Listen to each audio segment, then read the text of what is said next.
wetlands, and a high tensions overhead power line, the Pascat Brook. The Pascat Brook is a critical county environmental feature and source of flooding in the town of Clarkstown. This zoning change will have a direct negative impact on the residential of Clarkstown. And I believe that Clarkstown has a strict zoning laws that support our environment. So we don't need any change of zoning laws. I take this opportunity this moment to address it to supervisor and the board that we totally oppose the development in the area, and we object the development in the area. Thank you very much. Thank you, William.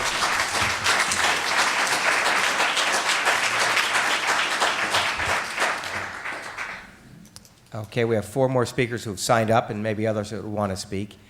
Gail Moggio.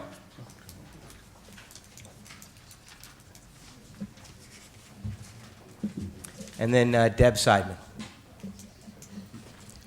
Board, my council people, and my neighbors. Gail, I need an address. 10 Clark Drive. I don't want to go over some of the things that other people have said, but I want to say, no offense to the neighbors at Forest Brook, but when they started building that development, I'm living in my house 43 years, I then got water. So for you to do any more construction in that area, I will swim out. I can't take any more flooding. It's beyond what I can deal with anymore. The other thing is traffic. I live further down. I live between Forest Brook and Smith Road. I have to sit there sometimes 3-4 minutes to get out, and that's not rush hour.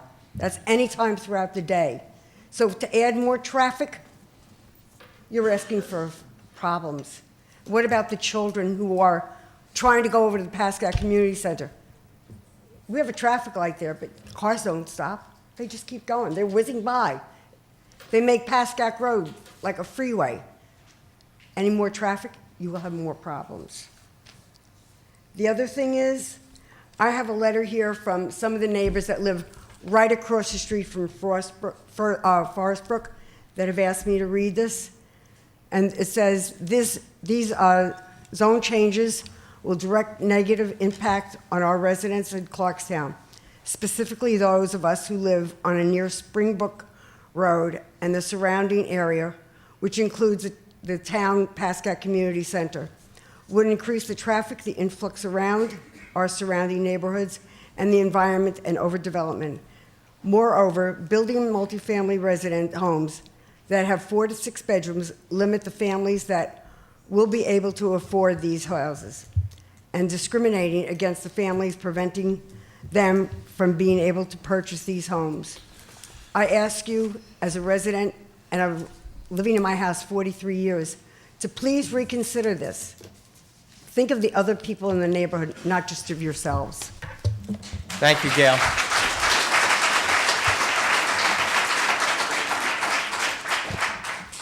Debbie Seidman, and then Layla, and then Bruce.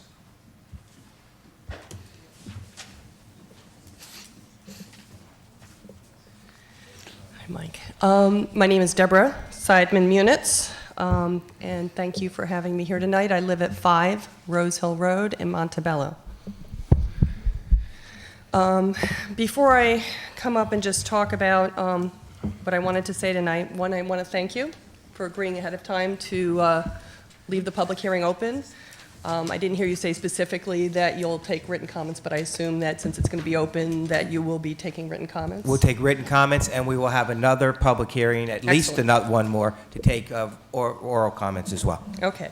And in reaction to the comments that our lady from Upper Saddle River brought up, I do want to raise one point. When you look at the New York Department of State, rules, they have technical Department of State publications on how to run public hearings.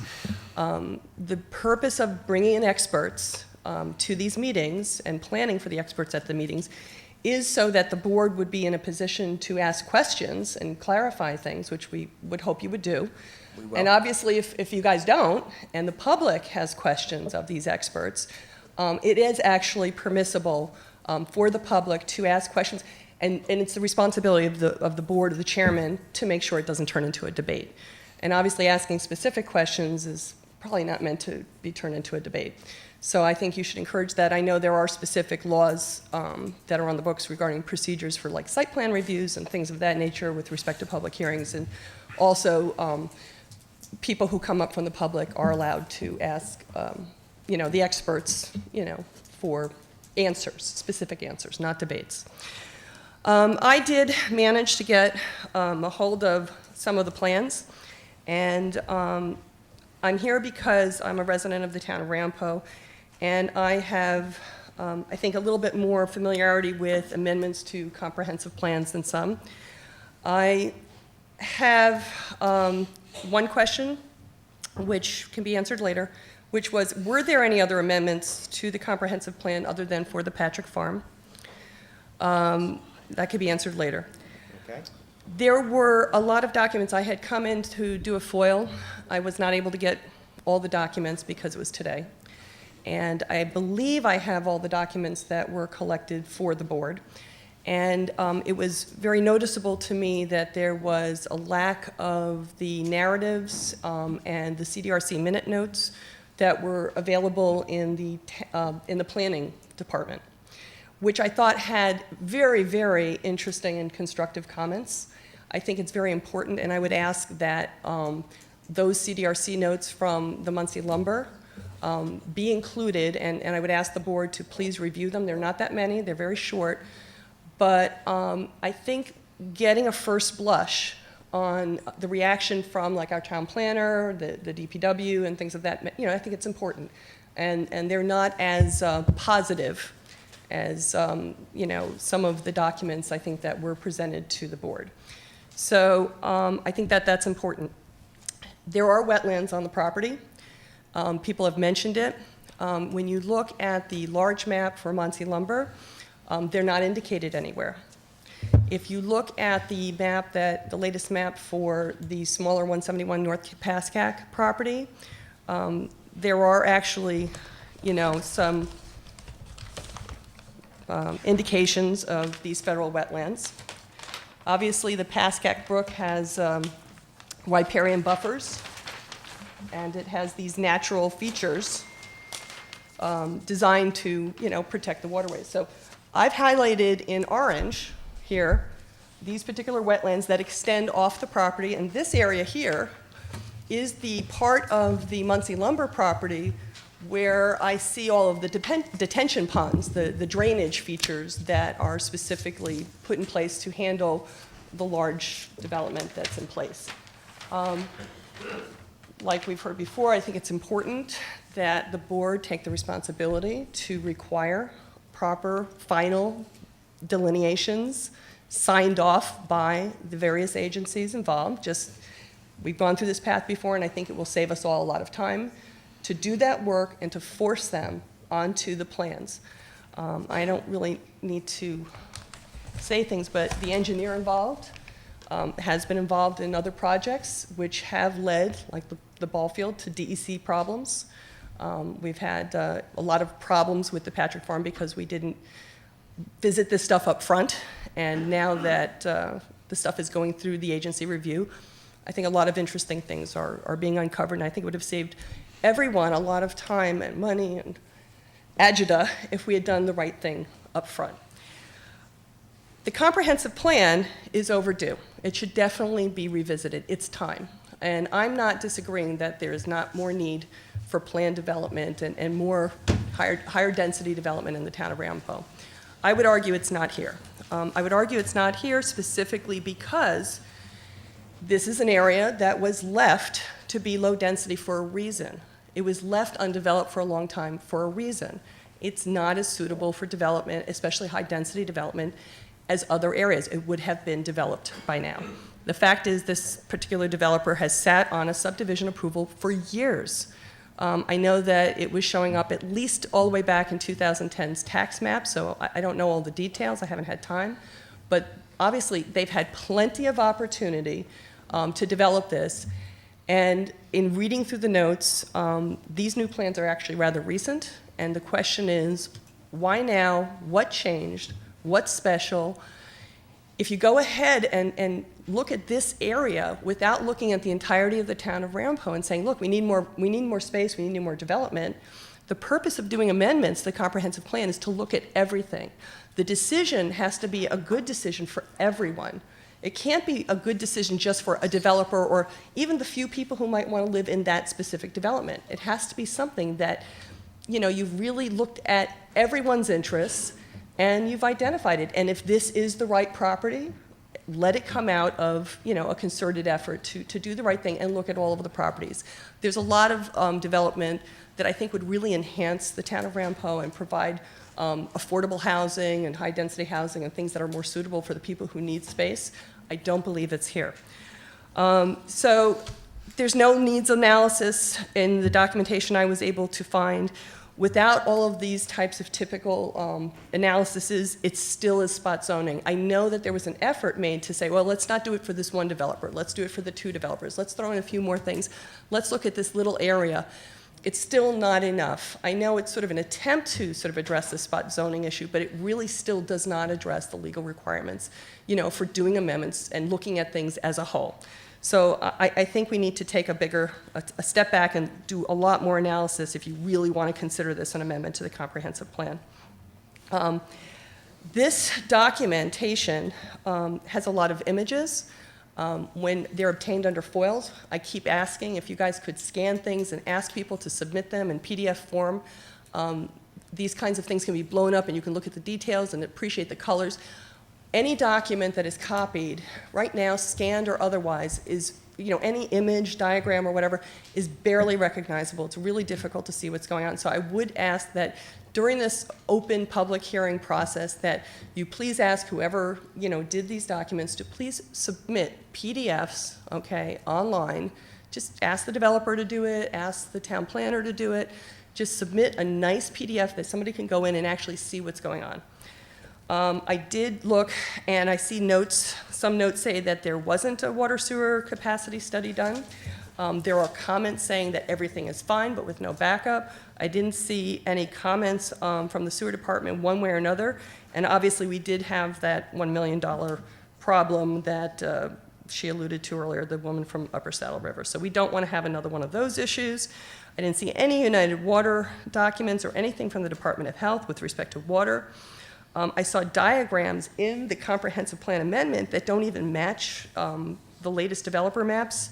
So there seems to be some mismatch in terms of stuff that was considered by whoever was writing up that document, which is unsigned. It should be signed. We should know who's writing these documents.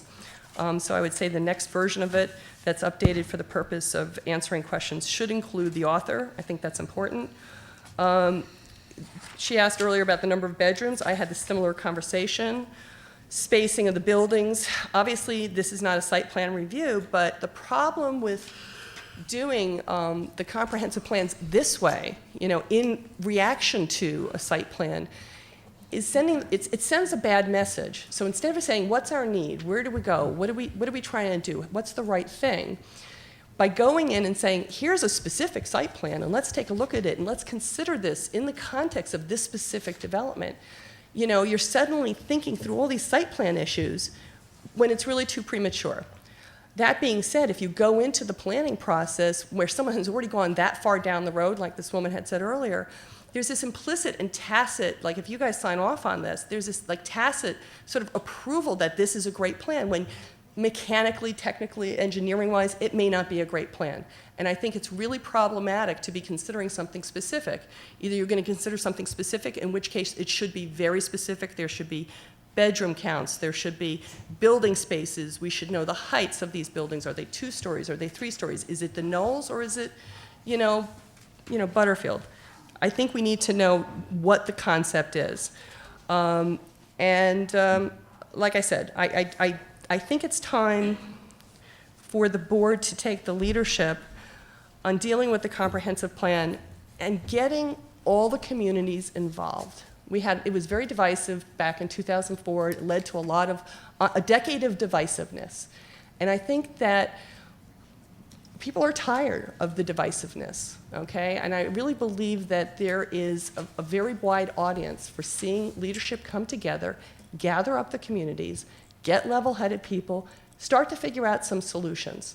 You can't have it be developer-driven. It has to be people-driven. It has to be resident-driven.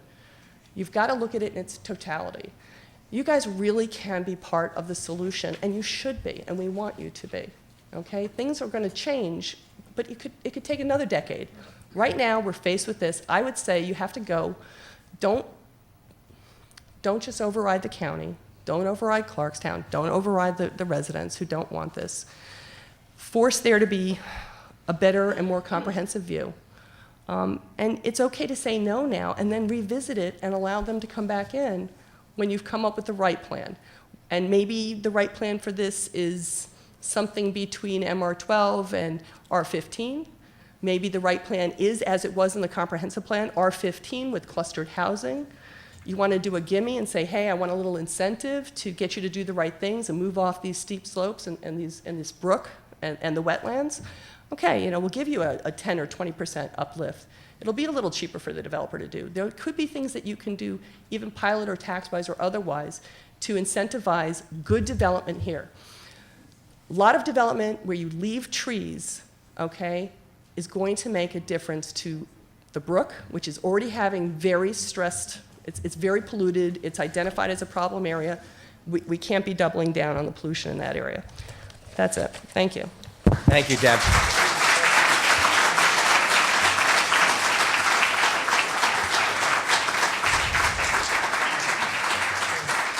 Leila?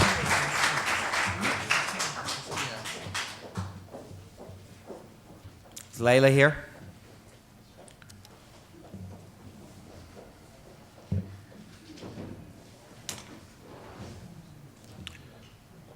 And then Bruce Levine.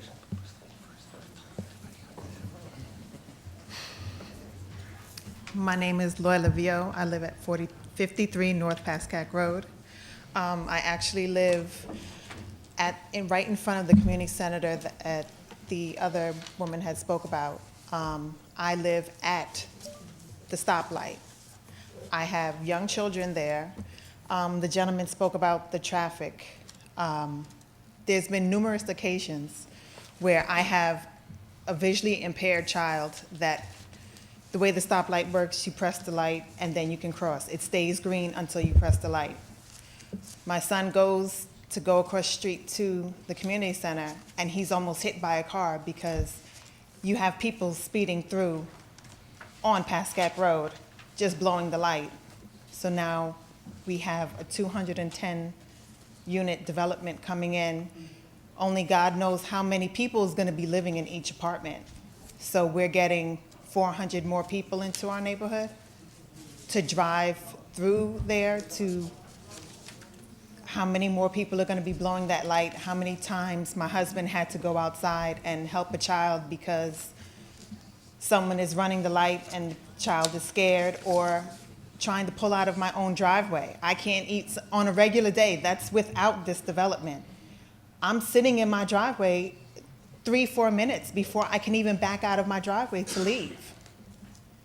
And then I've been a resident of Clarkstown for 8 years, my husband 28 years. I moved here to try to give my children a better life, a better education. Unfortunately, they ended up in the East Ramapo School District. I'm just curious as how many of these units are going to have children moving in that are going to end up in the East Ramapo School District, which will mean how many, not everyone can afford private school, especially if you're paying $5,000 in taxes for school. I'm just curious if the gentleman that would like to make this go through, how they would feel if their children were in a classroom with 30 to 35 children in each class. Thank you. Thank you.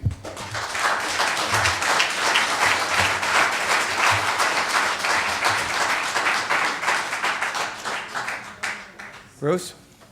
Welcome. All right, so I'm Bruce Levine, 9 Robin Hood Road, Montebello, New York, 10901. Secondly, I am speaking for myself. Okay? Make sure there's no question about that. All right, so I don't want to speak a lot since I heard there's going to be more, Okay. and obviously we have, but we're not going to debate tonight, right? Okay. Side joke. So there's going to be additional hearing, and I haven't had a chance to really review the documents to really analyze them properly. I want to speak, though, in certain kinds of terms, because I agree with everyone who says that if you're going to do a master plan amendment, then you need to look at everything. And the Patrick Farm is the only other one that I know that was done. There might have been others, but I can tell you it's my position, both personally and in that case as an attorney, that that master plan amendment did not consider all the possibilities, not remotely. Not remotely. It considered what was in front of them, not whether it's good for the town. The most important thing to me is this. As was said by a young woman quite cogently, someone buys this property knowing what the zoning is, right? And then they come in and they seek to have density increased. And basically, this is to enrich a developer. It's to enrich a developer. That's what it's about. The question for you is, what's the public interest? It's not your job to enrich a developer. It's your job to do what's in the public interest. So if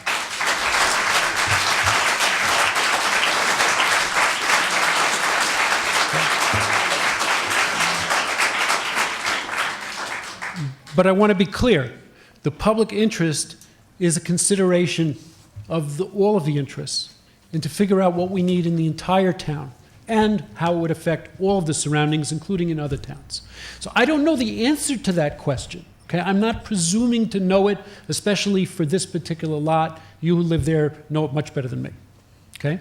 But what I am saying is, what's the public interest? When you do a comprehensive master plan, I fully hope and expect that you would keep the promise that you made to me. Actually, it's quite a while ago when Elm Street was being considered. And you said, we are going to make sure that there is affordable housing throughout this town for every community with different housing styles and different housing needs. And that has not happened yet. The comprehensive plan should look at existing places and undeveloped areas and even places that might have developments and say that these may be appropriate areas for not crazy giant public housing projects, but affordable housing or mixed housing where some of it's affordable and some isn't, and make that determination.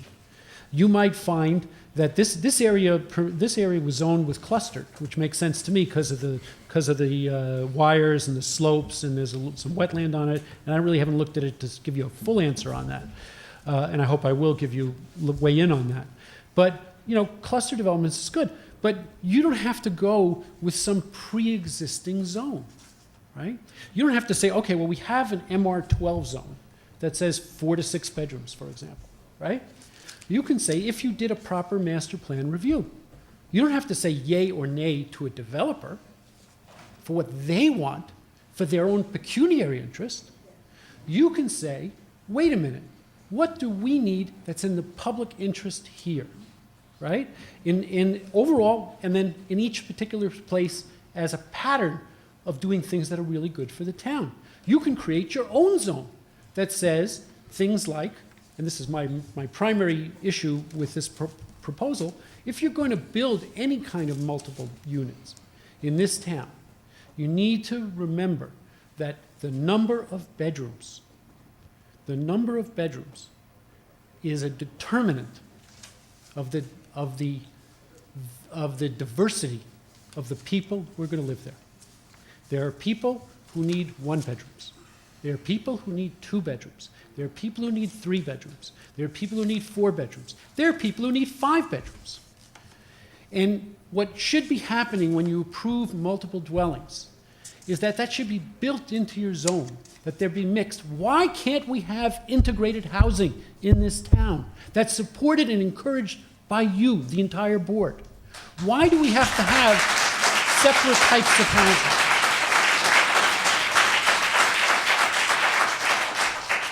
I believe that you can do this, but you need to do it by not getting locked in to the, the Procrustean bread. I'm using an old phrase I learned when I was in high school.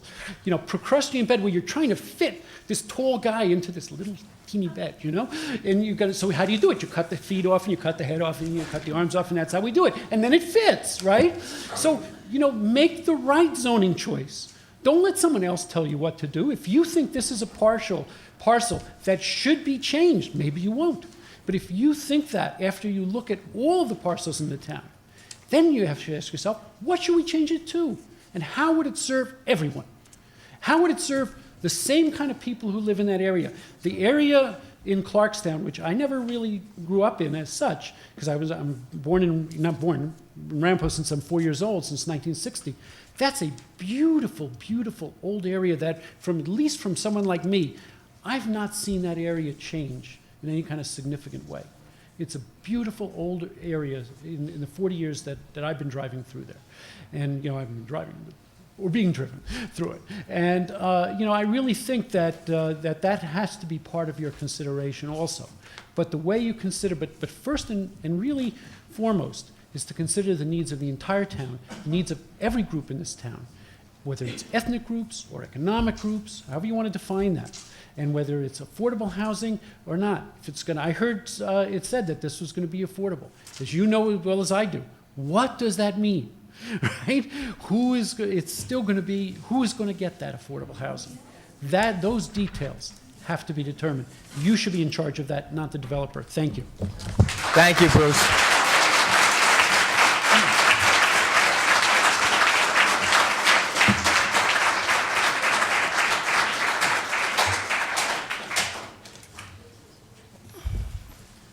My name is Mike Parietti, 6 Book Rock Road, Suffolk, New York. A couple of things I would point out initially. First of all, the lawyer said that there's a trend of high density in that area. That's really not true. If you look at the maps, the density, there's some residential density nearby in Clarkstown and Ramapo. That's about 4 to 5 units per acre, not 12. There are some lots in Spring Valley that are very high density, but they're very small acreage, some under an acre. Okay, it does not compare to 28 acres at MR12, or 12 units per acre. There's also a number of other things. Sewer easements. There's sewer easements that go right through the property. The county sewer district has said that they will need to increase those easements from 10 to 20 feet to properly maintain the easement, and some of the buildings are actually planned to be within that easement.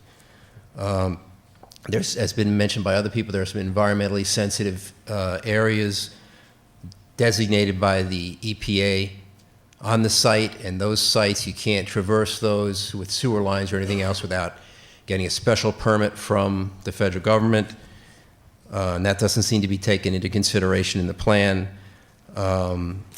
Most of the buildings do not meet the proper separation.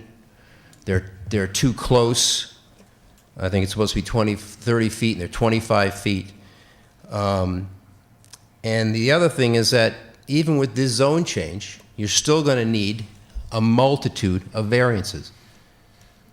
And so what's the point? The town's own planner said that this should be passed in such a way that no variances would be required. But you look at the plan that you've got multiple variances are required. So there's no point in doing the down zone in the first. If it's not going to meet the needs of what you're trying to do, why would you even do the down zone if you're going to need multiple variances on top of that? And like Bruce Levine said, it's kind of strange. Some developer comes along and they want a down zone, so the town board just hops to, oh, we have a hearing, we have a down zone. You guys are in charge here. Certain developers shouldn't be able to show up and say, I need a down zone, let's get everybody together and have a down zone. I mean, it seems like the tail is wagging the dog here. And I think it does go to the fact that this is about certain favored developers getting what they want. And we know that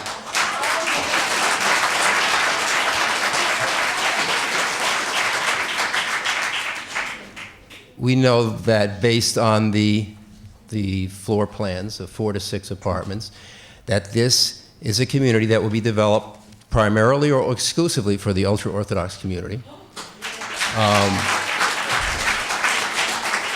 which is a pattern, a very marked pattern that we've seen in Ramapo. Just look at the Elm Street project, which was built by the town, the RLDC, and look at Parkview.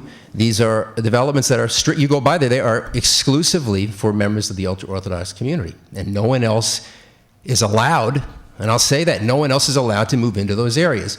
So what you're doing is you're developing segregated housing in the town of Ramapo. And this is obviously,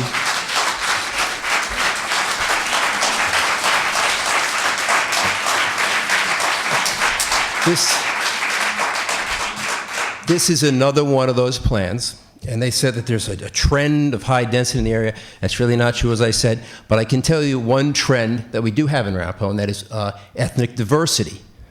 In that area, it's a very ethnically diverse area, and here you want to take a big piece of property and basically say that, okay, there's going to be no ethnic diversity in this development. It's only going to be for one community, and it's going to be segregated housing. And we know what this is all about, really. This is a part of a plan for the political takeover or domination of the town of Ramapo by the ultra-Orthodox community.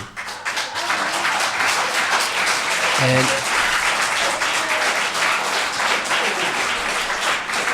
because I can assure you that if other developers showed up and wanted to build different kinds of housing on this plot, there wouldn't be. You wouldn't be having a hearing about a zone change.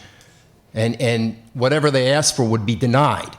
Okay, but you ensure that it's well known that if developers from the ultra-Orthodox community want a piece of property and they want to get the zoning, they can get it. But nobody else is even, there's no point in them buying the piece of property because they know they're not going to get the zoning. They're going to be prevented because you know that if other types of zoning or housing is built in there, ethnic diversity will happen.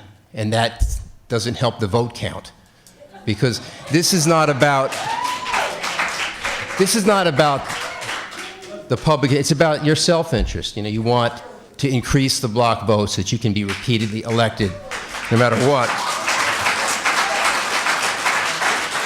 And I think a good example of that is what happened with the ward vote. Remember that, Chris? You were afraid you were going to lose that one. So you played this little game where you put out a resolution saying everybody may get registered with the Board of Elections by September 23rd. And then the town attorney admitted in court, well, yeah, we didn't want people to know that they had to that they didn't have to be registered because we would have been overwhelmed at the polls with affidavit voters. So we didn't tell anybody. Okay, but it appears that certain segments of the community were told, and we had a whole bunch of unregistered voters, many of them yeshiva students, going to yeshivas in areas that were downzoned to accommodate them repeatedly in different parts of Ramapo. So it's about political subjugation. It's a long story that goes back millennia in history, where one group comes along and tries to subjugate or dominate another. Okay, and that's what we have going on here.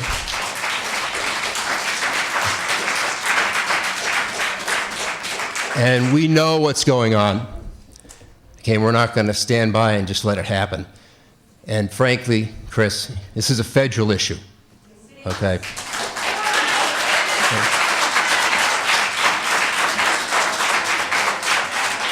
And that's where it's going. Thank you. Anybody else?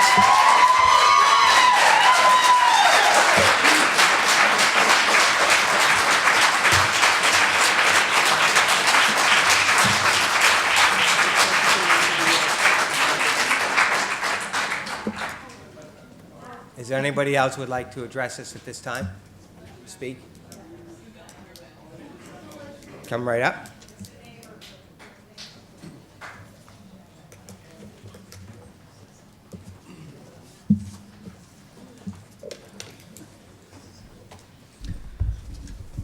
Hi, my name is Joe Simos. I'm the Director of Planning for the town of Clarkstown.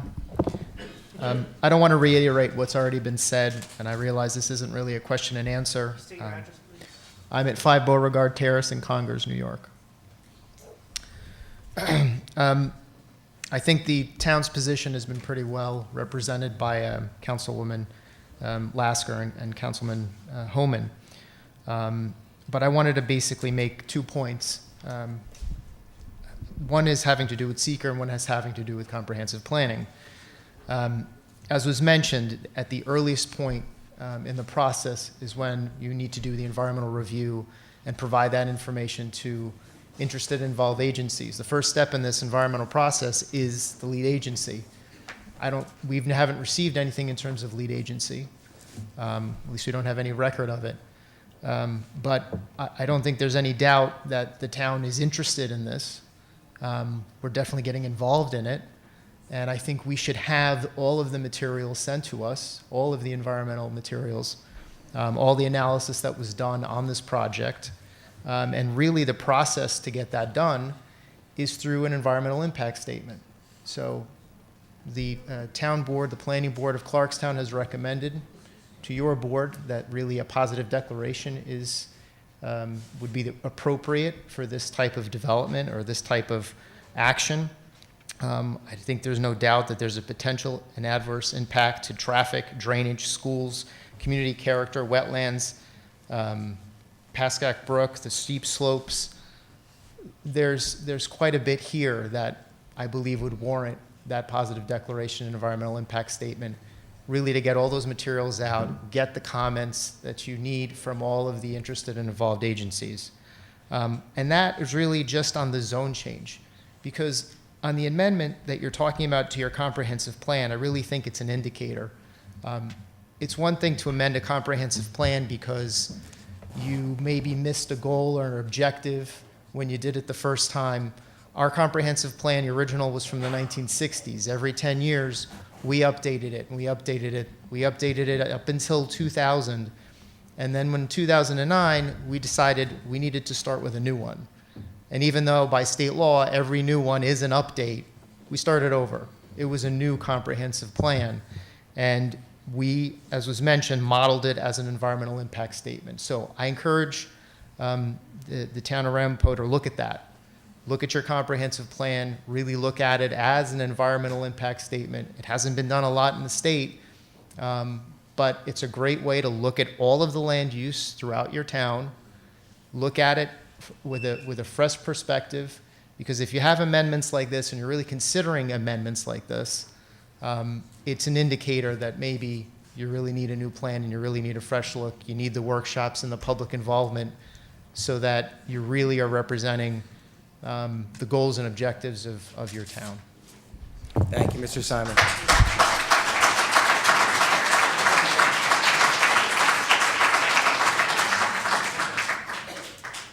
Anyone else? We come right up.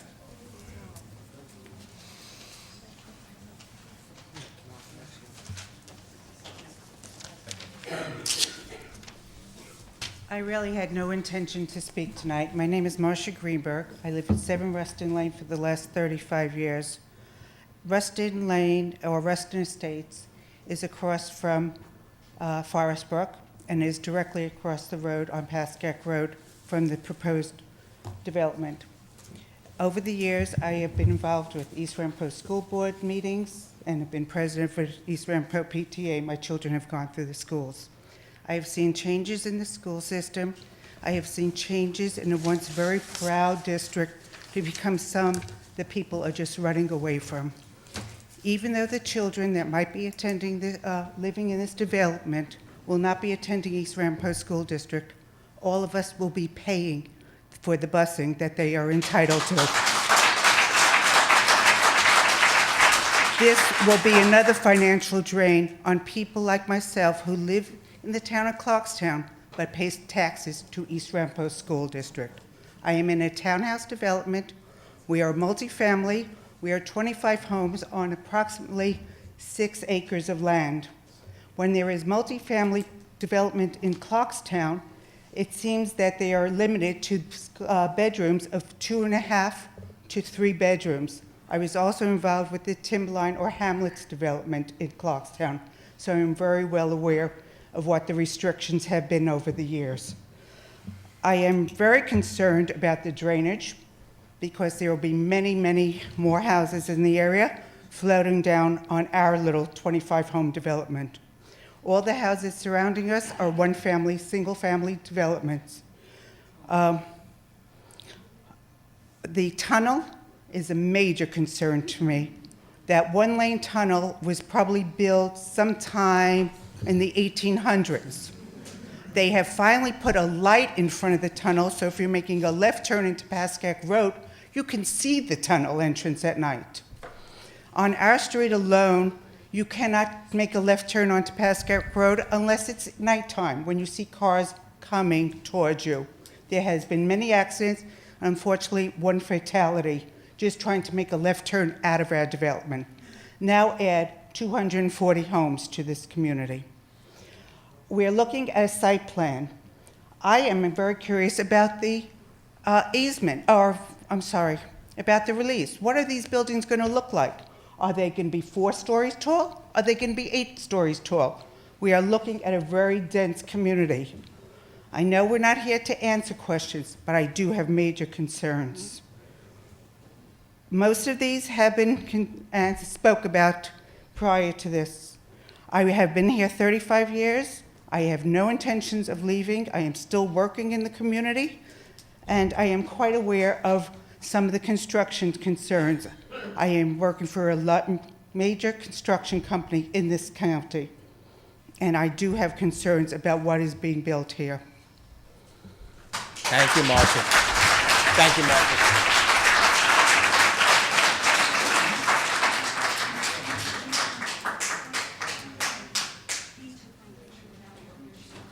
Okay. Come right up, sir.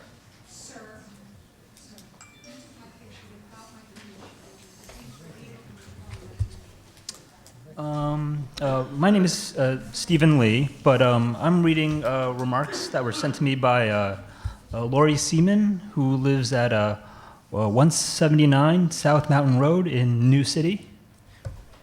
Okay.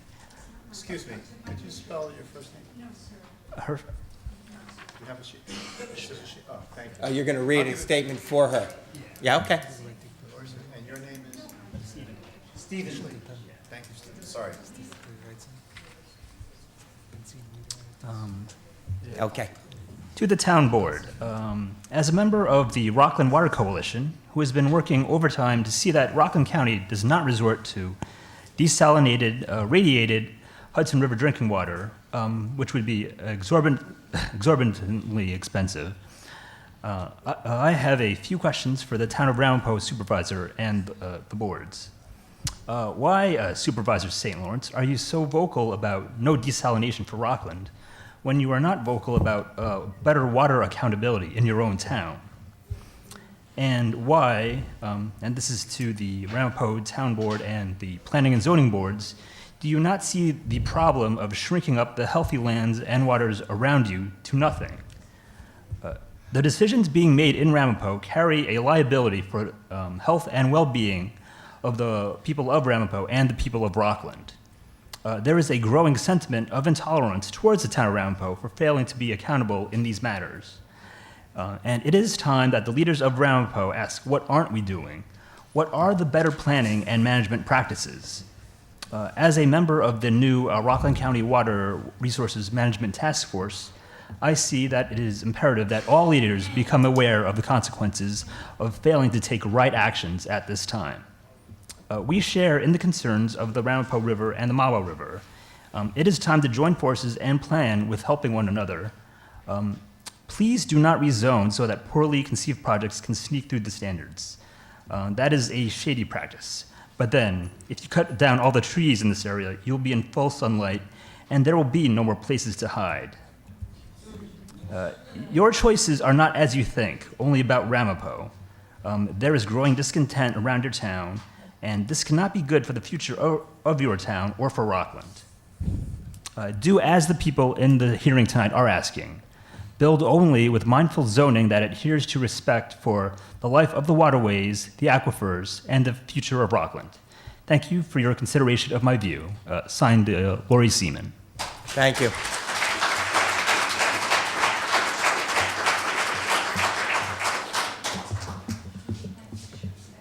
Is there anyone else that would like to speak at this time?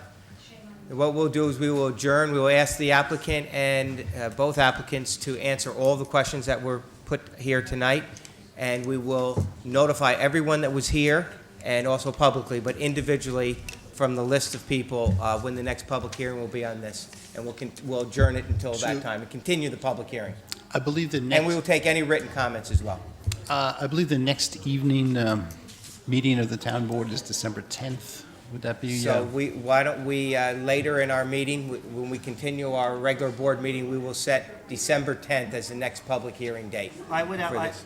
Mr. Supervisor, member of the board, I would also advocate that we do at least 2 more public hearings. Absolutely. Okay. Let's make sure. December 10th. So we'll be continued to December 10th. Thank you all very much for coming out. Okay, the,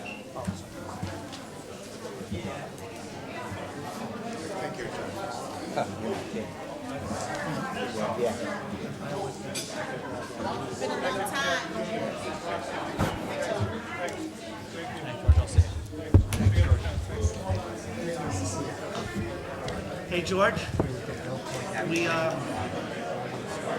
from the bottom of my heart, I appreciate the professionalism that you showed versus her and the rest of your board. So, thank you very much.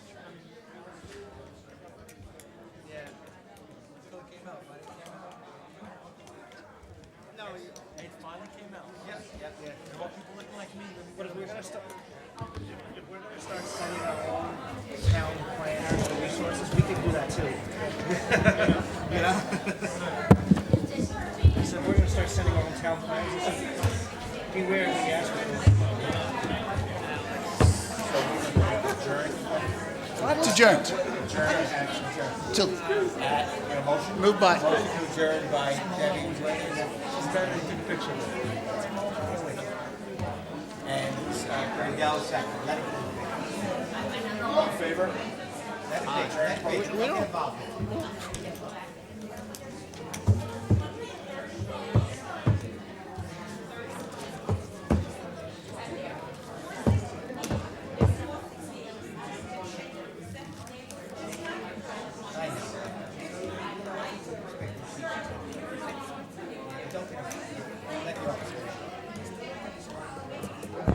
Okay, should we do this?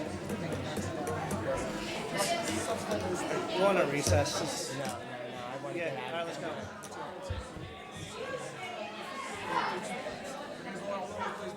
Okay, the next item on the agenda is the acceptance of the minutes for the regular meeting of August 21st. Oh, who's not there? I don't care. He's got it on. Yeah, okay. Moved by Deputy Supervisor Withers, seconded by Brendel Logan. All those in favor say aye. Opposed, carried unanimously. On the minutes of the special meeting of October 8th. Moved by Friedman, seconded by Ullman. On the acceptance of the minutes for the regular meeting of October 2nd. Moved by Councilwoman Charles, seconded by Deputy Supervisor Withers. All those in favor say aye. Opposed, carried unanimously. And the acceptance of the minutes for the regular meeting of November 6th. Moved by Councilwoman Charles, seconded by Deputy Supervisor Withers. All those in favor say aye. Opposed, carried unanimously. Okay, we'd ask everybody, we want to finish our meeting. We still have the rest of the meeting to go, so if people would just carry their conversations into the hallway. Michael, our town clerk, our town attorney now will... We have 2 resolutions for the approval of agreements. The first of these is to accept the payment of $8,144 from the county for the Town of Arapahoe Youth Court. Moved by Councilwoman Charles, seconded by Councilman Ullman. All those in favor say aye. Opposed, carries unanimously. The next resolution amends a prior resolution regarding the retention of Daniel Duthie. So this increases the rate, the allotment which we're paying Mr. Duthie for various litigation matters. We're on number 2A2. 2A2. 2A2. Amendment of the agreement for the special counsel. Moved by Councilwoman Charles, seconded by Deputy Supervisor Withers. All those in favor say aye. Opposed? Carries unanimously. The next resolution, 2B1, is an extension of our current agreement with Ameriflex for the flexible spending account. Withers. Moved by Deputy Supervisor Withers, seconded by Councilwoman Charles. All those in favor say aye. Opposed? Carries unanimously. 2C1 is a resolution regarding our special environmental counsel, Kimberly Ray. This corrects the date of the prior resolution, which should have been 2011 and not 2013. Withers. Moved by Deputy Supervisor Withers, seconded by Councilwoman Charles. All those in favor say aye. Aye. Opposed? Carries unanimously. The next three resolutions involve tax certiorari proceedings. The first is by PMB Realty LLC. It involves a tax refund of $1,302.20 for years 2010 through 2015. Moved by Councilwoman Charles, seconded by Deputy Supervisor Withers. All those in favor say aye. Opposed? Carries unanimously. Hillcrest Eckerson Corporation is the property owner, which is the subject of the next certiorari matter. This involves a refund of You can come closer if you want. $331.21 and covers tax years 2010 through 2015. Moved by Councilwoman Charles, seconded by Withers. Councilman Ullman. All those in favor say aye. Opposed? Carries unanimously. And the third resolution involving a tax certiorari matter involves All Souls Community Church, Inc. This is an exemption. Mona, tell them, would people please go out and continue your conversation in the hallway? Excuse me, folks. We had the patience to listen to everyone. Will you allow us to do our business now? Thank you. Okay, Council? 2E in the agenda is an approval of applications for retroactive tax exemptions. Two of these are Village of Montebello properties, and one of these... Yeah. What did we do with All Souls? I didn't get that motion. All Souls was Deputy Supervisor Withers, seconded by Councilwoman Charles. Thank you. And it passed unanimously. And now we're on 2E. 2E, and this is for approval of three applications to the state legislature for retroactive exemptions on real property. Moved by Councilwoman Charles, seconded by Withers. Deputy Supervisor Withers. All those in favor say aye. Opposed? Carries unanimously. We did already the three, so Nat, I'll just do the finance. It's the American Recycling Dare donation. Moved by? Withers. Charles. Moved by Councilwoman Charles, second by Deputy Supervisor Withers. All those in favor say aye. Opposed? Carries unanimously. Item 4. I'm sorry, that was it. I'm sorry, Charles Withers. Yes.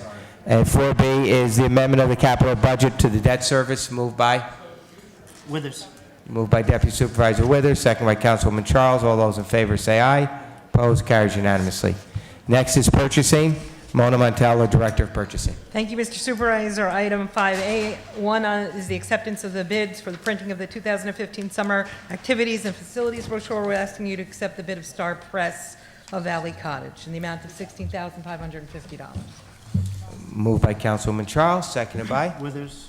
Councilman Ullman. All those in favor say aye. Opposed? Carries unanimously. Item 5B1 is the preparation of a temporary protection plan for the Crow House. And you'll see that it's going to Brooker Engineering in the amount of $6,000. Moved by Councilman Friedman, seconded by Councilwoman Charles. All those in favor say aye. Opposed? Carries unanimously. Item 5B2 on the agenda is the acceptance of a proposal in reference to the preparation of a structural analysis for the Crow House. This is subject to a grant which we had received, and we're asking you to accept the proposal from Brooker Engineering, the amount of $17,900. Moved by Councilwoman Charles, seconded by Withers. Deputy Supervisor Withers. All those in favor say aye. Opposed? Carries unanimously. Item 5C1 on the agenda is the acceptance of a proposal from Yankee Construction for the restoration of the Harmony Hall roof project. Moved by Councilman Friedman, seconded by Withers. Deputy Supervisor Withers. All those in favor say aye. Opposed? Carries unanimously. Thank you. Okay. And under general matters, we have the authorization to attend the Association of Town Conferences on February 15th through 18th. Moved by? Withers? Moved by Councilwoman Charles, second by Deputy Supervisor Withers. All those in favor say aye. Opposed? Carries unanimously. The next item we did the acceptance of the gift. Well, we had him here, but we didn't vote on it. So No, we moved didn't by vote. Withers. Deputy Supervisor Withers, second by Councilwoman Charles. All those in favor say aye. Opposed? Carries unanimously. Change of the December workshop and town board meeting dates. We're going to cancel the date on Christmas Eve. Withers? And we're going to keep the regular dates of December 8th and 10th, and also the other meeting in between. Moved by Deputy Supervisor Withers, seconded by Councilwoman Charles. All those in favor say aye. Opposed? Carries unanimously. Under new business, we had an item that we brought up on the skating rink, and moved by Withers? Deputy Supervisor Withers, seconded by Councilwoman Charles. All those in favor say aye. Opposed? Carries unanimously. Were there any other new business items? No, not that I'm aware of. Okay. Motion, public participation. Anybody like to speak? Come right up. Do you want, go do something with the doors. Oh, yeah. And while we are doing that, we also had another new business item. Did you speak? Hold on one second.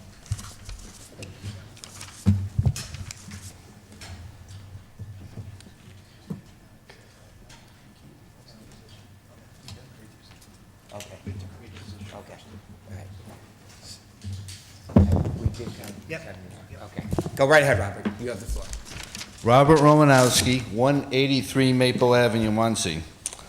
I want to talk about a financial matter that I'm concerned of, and what I'm concerned about is the town continuing to bail out the Ramapo Local Development Corporation for work that's being done at the stadium and at Elm Street. In a resolution from December of 2013, the town bailed out the RLDC for $900,000 for Leonard Jackson. And at an August meeting, the town bailed out the Ramapo Local Development Corporation for $695,000.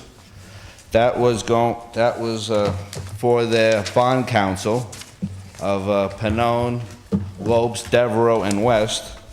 And the town has also paid $14,700 for maintenance of the scoreboard at the stadium.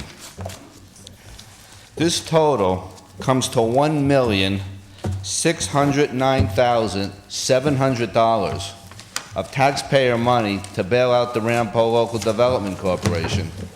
I'd just like to know how much longer is this going to continue? Where is it going to end? It's has to be having some effect on the finances and the taxes in the town of Ramapo, that the taxpayers are continually getting the bill for these items. And I would like to know, is the board aware of this? And why are you continually bailing out the Ramapo Local Development Corporation? Thank you. Thank you. Anybody else want to speak in public participation? Moved by Councilwoman Charles, second by Deputy Supervisor Withers. All those in favor say aye. Opposed? Carries unanimously. Motion to adjourn. Withers? Seconded by Councilwoman Charles, moved by Deputy Supervisor Withers. All those in favor say aye. Opposed? Carries unanimously. Okay, we are adjourned. Thank you all very much.